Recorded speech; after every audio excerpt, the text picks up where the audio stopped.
ये straight line का second part रहेगा ये वीडियो।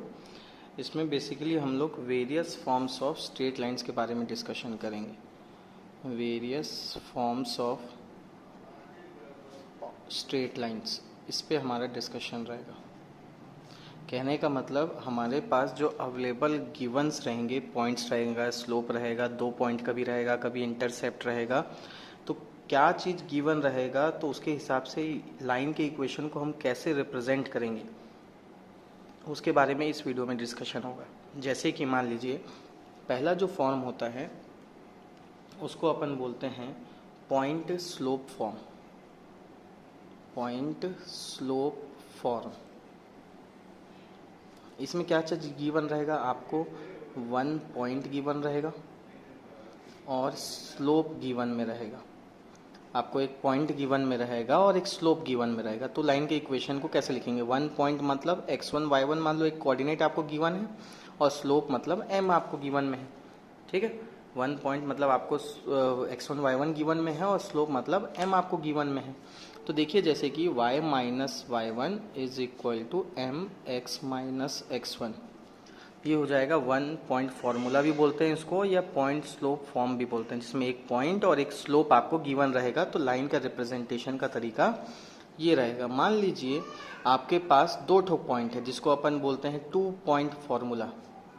2 पॉइंट फॉर्मूला, तो 2 पॉइंट फॉर्मूला में बेसिकली और कुछ नहीं, आपको 2 ठो पॉइंट्स दिए रहेंगे x1 y1 और x2 y2। इससे लाइन का इक्वेशन आपको निकालना रहेगा। तो तब कैसे लाइन का इक्वेशन रहेगा, y minus y1 is equal to m, तो दिया नहीं है मगर m का फॉर्मूला हम लोग पिछले वीडियो में देख करके आए हैं। m का formula y2 minus y1 upon x2 minus x1 होता है और ये हो जाएगा x minus x1।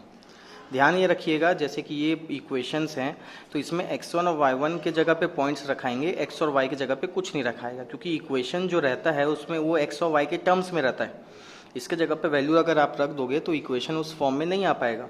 Similarly 2 point formula में x1 y1 x2 y2 इस सब की वैल्यू रखाएगी, ये x और y के जगह पे कुछ नहीं रखाएगा।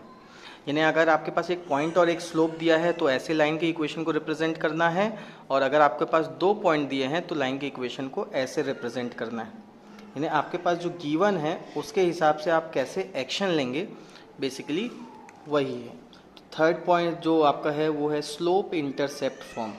Slope intercept form, slope intercept form basically ध्यान से अगर आप देखेंगे स्लोप इंटरसेप्ट फॉर्म तो वो होता है y equal to m x plus c form होता है, जिसमें से m आपको गिवन रहेगा, ये स्लोप होता है, और c आपको गिवन रहेगा, ये इंटरसेप्ट ऑन y एक्सिस रहता है।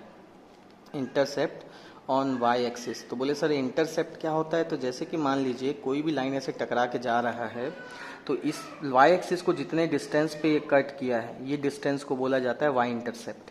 x एक्सिस को जितने डिस्टेंस पे ये कट किया गया है उसको बोला जाता है x intercept, y intercept, x intercept. ठीक, तो अगर स्लोप इंटरसेप्ट फॉर्म है तो वो पक्का से क्या देगा, एक ठो स्लोप देगा और दूसरा जो चीज़ देगा वो इंटरसेप्ट देगा, जो कि किसका इंटरसेप्ट रहेगा, y का इंटरसेप्ट रहेगा। चौथा जो फॉर्म है आपके पास अगला जो फॉर्म रहेगा वो फॉर्म है only intercept form. Intercept form, तो इंटरसेप्ट फॉर्म बेसिकली और कुछ नहीं, उसका फॉर्मूला होता है x upon a plus y upon b equal to 1। Intercept form, intercept form कैसा नजर आएगा आपको, ये देखिए a और b क्या होते हैं, a होता है x का इंटरसेप्ट, b होता है y का इंटरसेप्ट। a होता है x का इंटरसेप्ट, b होता है y का इंटरसेप्ट। तो ये मान लो 4 सेंटीमीटर, ये 5 सेंटीमीटर, तो x upon 4 y upon 5 equal to 1। सब इक्वेशंस ऑफ लाइन ही देंगे, मगर ये हमारे पास सवाल में क्या चीज़ गिवन रहेगा तो कौन सा फॉर्मूला यूज़ करना है उस पर हमको चलाना है। जैसे कि मान लो पॉइंट और स्लोप देगा तो इसको यूज़ करेंगे, 2 ठो पॉइंट देगा तो ये फॉर्मेट यूज़ करेंगे, स्लोप और y का इंटरसेप्ट देगा तो ये फॉर्मेट अपन यूज़ करेंगे। दोनों सिर्फ इंटरसेप्ट अगर हमको देगा तो हम ये इंटरसेप्ट फॉर्म वाला फॉर्मेट यूज़ करेंगे। ठीक, अगला जो फॉर्म है वो है नॉर्मल फॉर्म। अगला जो फॉर्म है वो है नॉर्मल फॉर्म। तो नॉर्मल फॉर्म में सर क्या क्या गिवन रहता है? तो नॉर्मल फॉर्म में देखिए बेसिकली गिवन अगर देखें तो ये लाइन का ओरिजिन से परपेंडिकुलर डिस्टेंस गिवन रहता है। लाइन का ओरिजिन से परपेंडिकुलर डिस्टेंस गिवन रहता है और ये जो परपेंडिकुलर है एक्स एक्सिस से कितना एंगल बना रहा है ये गिवन रहता है। ठीक है, आपसे सवाल में लिखा रहेगा find the equation of line which is at a distance of 5 centimetre from the origin and makes an angle of 30 degree with the positive x axis. यानी आपको जब ओरिजिन से परपेंडिकुलर डिस्टेंस और एंगल देगा तब ये फॉर्मेट यूज करना है। तो x cos alpha plus y sine alpha equal to p.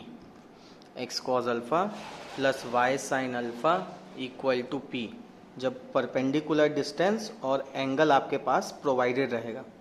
जब परपेंडिकुलर डिस्टेंस और एंगल आपके पास प्रोवाइडेड रहेगा तब आपको ये यूज़ करना है। जितने भी फॉर्मूले यहाँ पे फॉर्मेट में लिखा हूँ इस सब के डेरिवेशन आपको एनसीईआरटी में मिल जाएंगे। डेरिवेशन प्रोस्पेक्टिव जो है डिस्कशन की यानी एग्ज़ाम्स में ज़्यादा यानी पूछा ही नहीं जाता है, तो इसलिए अपन मेनली ध्यान किस पे देंगे, इसके कॉन्सेप्ट्स पे ध्यान देंगे कि कौन सा फॉर्मूला हमको यूज़ करना है, कौन सा फॉर्मूला हमको यूज़ नहीं करना है।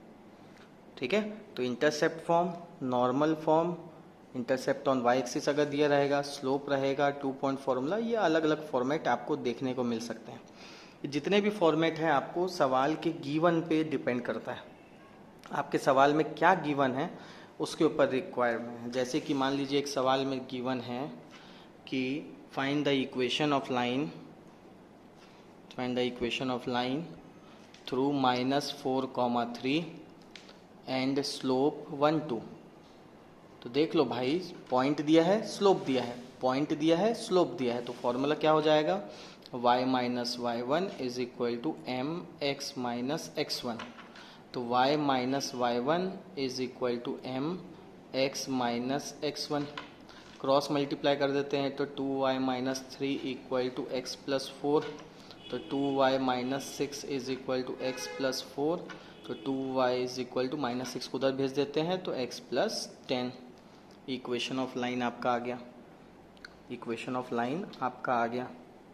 यानी आपको इक्वेशन ऑफ लाइन, अगर ये पॉइंट और एक स्लोप दिया है तो जैसा आपको गिवन होगा, जैसा आपको गिवन होगा आपको तुरंत वैसा ही फॉर्मेट यूज़ कर लेना है, आपको तुरंत ही वैसा फॉर्मेट यूज़ कर लेना है। जैसे कि एक सवाल और ले लेते हैं, एक सवाल और ले लेते हैं, ये इसका आंसर रहा, इसका आंसर रहा। एक सवाल और ले लेते हैं, जैसे कि अगला सवाल, जैसे कि आपसे बोला कि find the equation of line, सब में equation of line, find the equation of line,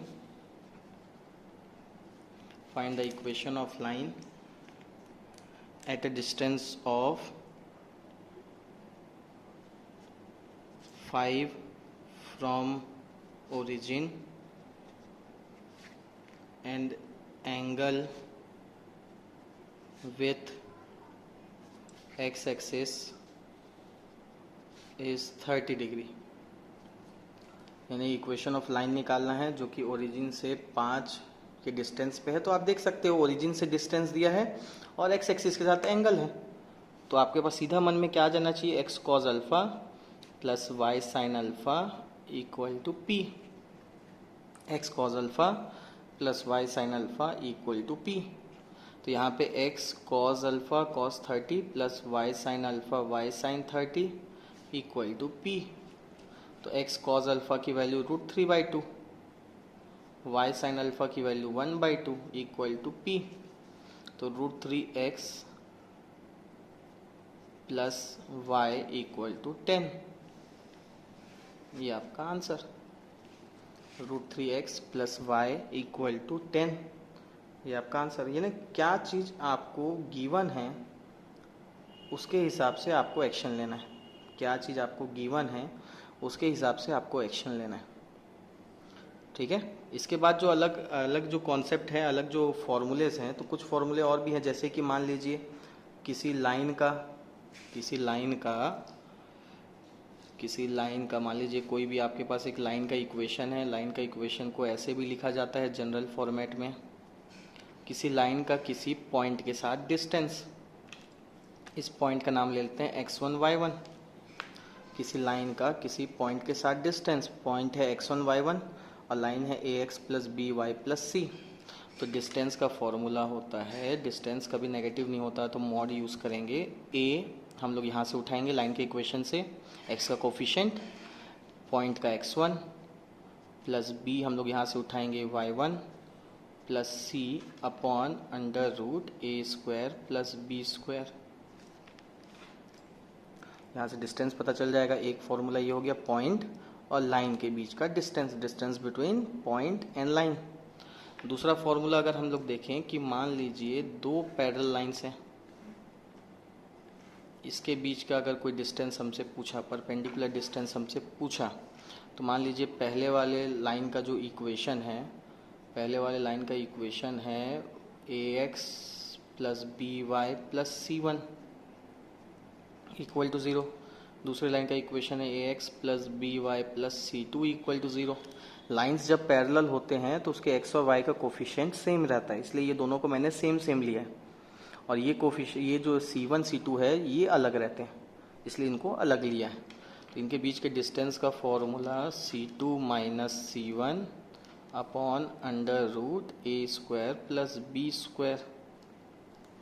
ये वीडियो जो भी है बेसिकली हल्का सा आइडिया आपको स्ट्रेट लाइन के लिए है, ताकि क्लास में जब लाइव आप पढ़ें तो आपको एकदम ब्लैंक ना लगे, हल्का फुल्का कॉन्सेप्ट आपके पास रहे। ठीक है, तो c2 माइनस c1 ये डिस्टेंस का फॉर्मूला हो गया, distance between to parallel lines, distance between to parallel lines. तो आपके पास गिवन रहेगा, गिवन से आप लाइंस के इक्वेशन को क्रिएट कर सकते हो। पॉइंट रहेगा, उससे किसी लाइन का डिस्टेंस निकाल सकते हो, और दो पैरेलल लाइन के बीच में भी डिस्टेंस आप निकाल सकते हो। एग्जाम्पल के तौर पे अगर एक सवाल लिया जाए, एग्जाम्पल के तौर पे एक सवाल लिया जाए कि distance between two straight lines, distance between two straight lines and distance between point and straight line, तो कैसे उसको हैंडल करेंगे। तो क्वेश्चन है कि find distance of 3, -5 from 3x minus 4y minus 26 equal to 0। Point और स्ट्रेट लाइन के बीच में डिस्टेंस। ठीक है, तो अगर आपको ध्यान दे रहेगा तो फॉर्मूला कुछ इस टाइप से है कि mod of ax1 plus by1 plus c upon under root a square plus b square.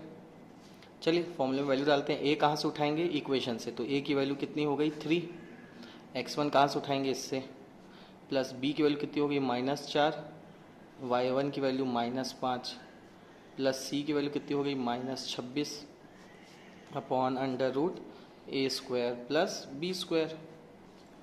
तो ऊपर अगर ध्यान से देखेंगे तो क्या हो जाएगा, 3 3 9, ये प्लस 20 माइनस 26 अपॉन रूट 25, ये 9 और ये 16, 25, 9 और 16, तो ये 29 माइनस 26 कितना हो जाएगा, 3 अपॉन रूट 25, 3 अपॉन रूट 25, जिसको बेसिकली 3 अपॉन 5 यानी 3 अपॉन 5 भी आप लिख सकते हैं answer. Distance between point and line. ठीक, अगला एक क्वेश्चन ले लेते हैं कि find the distance between 3x minus 4y plus 7 equal to 0, 3x minus 4y plus 5 equal to 0। तो आप देख सकते हैं जैसा कि मैंने आपको कहा था कि कोई भी पैरेलल लाइंस रहेगा तो उसका x और y का कोफिशिएंट सेम रहेगा। तो देखो ये 3 3, ये 4 4, ये सेम है। डिफरेंस क्या रहेगा, ये c के वैल्यूज़ में। तो इसके लिए डिस्टेंस का क्या फॉर्मूला था, डिस्टेंस का फॉर्मूला था c2 minus c1 under root a square plus b square. तो ये कितना हो जाएगा 2 अपॉन रूट 25, तो कितना हो जाएगा 2/5। मॉड जैसे ही मैं देखा कि ऊपर प्लस आ रहा है तो मैंने मॉड को हटा दिया, ऊपर नेगेटिव आता है तो मॉड के कारण वो पॉजिटिव हो जाता। ठीक है, तो 2/5 आंसर इसका। ठीक है पब्लिक, तो इस तरह से आपको इस चैप्टर के ये कुछ बेसिक 2 पार्ट हैं, आगे भी और वीडियोस आते रहेंगे। तो ये 2 पार्ट्स लिख करके इतना रिवाइज करके रखिए, बाकी लाइव क्लास में मिलते हैं फिर। ठीक, चलिए। Bye bye.